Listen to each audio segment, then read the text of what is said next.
hamba qabsoo qalee abbaa kaayyoo ganama falmaa mirga lammii yaa dhaloota misooma abjuun kee finfinnee qe'ee maccaabtuu lama gaafii deebii dhabdee waggaa 150 dabareedhaan nu geesse abbaarraa gara ilmaa dabareedhaan nu geesse abbaarraa gara ilmaa goota dhabne kasabaatti ustaas Kamaal beekamante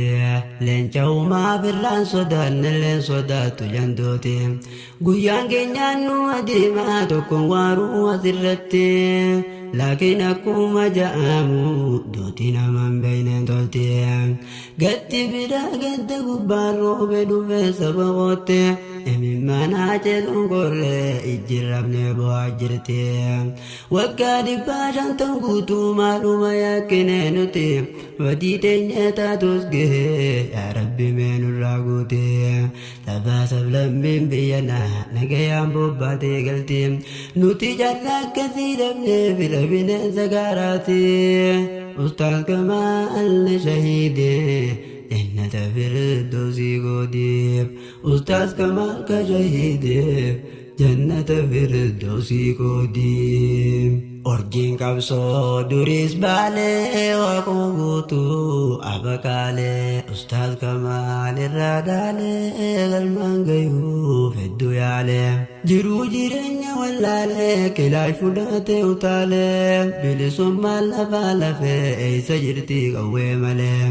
kana qofaami gumaachee nu gumaachan nashiidaalee babbareedduu dannama gootu hamilee walaloo fi yadaloolee dhiqanna mangaa sagalee khufee suurra jechee lubbuu qaaliitti qabalee dhiigaan turree nuuf taraaree arrafuuna rabbii galee jarraan ustaas Kamaal tolee jannatarraa firdoos galee jarraan ustaas Kamaal tolee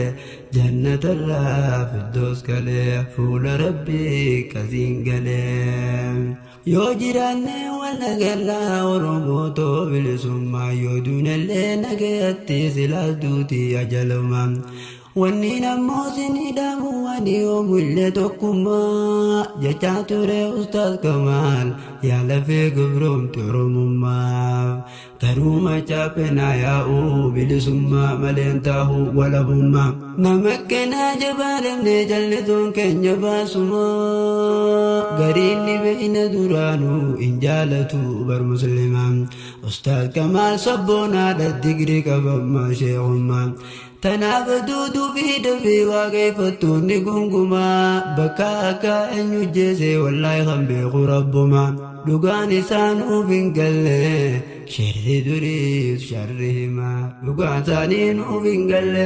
shirri duriif sharri himaa dho'isanillee waan dhokotu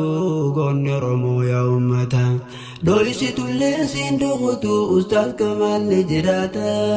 tokko yemnus gomni kasaa harmee Oromoo irraan dhalata warri qabsoo sabaabuuree isinimi muslimtoota falmadhaa kanjuu quraana qalama mootii mootota waan dur dabreetiin dagannee sirna dhiittaa naftanyoota 888 irraa eegallee ijibbaata har'a geenyee gallee rafnee birraa kaasuuf gabroonfataa asa hedduutti qaballee dhiiga lafee hayyuu goota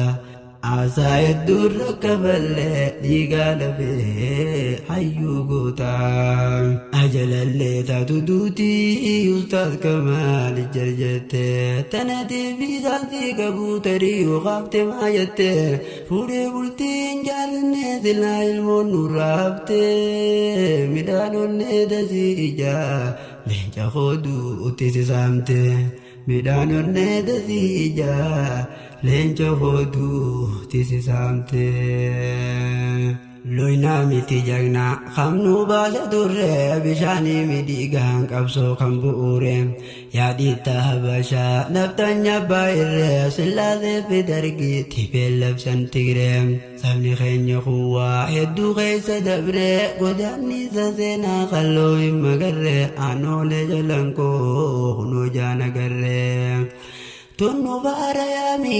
artitoota baay'ee kan sabaaf sagalee tahee diina iyyee dhageessii fi nimaa tokko abdi qophee eebbisaa addunyaa Mustafaa Harawee. Abubakar Musaa gaazixeessaa ture waraabessa nyaate dargaggeessa qawween. Akkasumayyoo Musaa sabboonaa buufaree daadhii gaalaan qeyroo yoom garaan nu fayyee. Haacaaluu hundi isaa qamaanee borbaayyee gootawwan sababeetiif uffaate biyyee. Haacaaluu hundi isaa qamaanee borbaayyee gootawwan sababeetiif uffaate biyyee. Gootawwan sababeetiif uffaate biyyee. Garaan koo gubate laal ilmaan iyya qeyroo abdii biyyaa jiraayyaa ittisa. Dirqiin bu'uuree ijoollee teenya juunta keessa leenjii gaayaan qabdu waan si ajaa'ibsiisa. Honookaan adduwaa fuudhanii baay'isa jirti dhiiga rooboo qulqullii lolaasa. Gama qaanii walloon rabbantee rasaasa finxaaleeyyiin fannoo amaaraa bineensa. Finxaaleeyyiin fannoo amaaraa bineensa.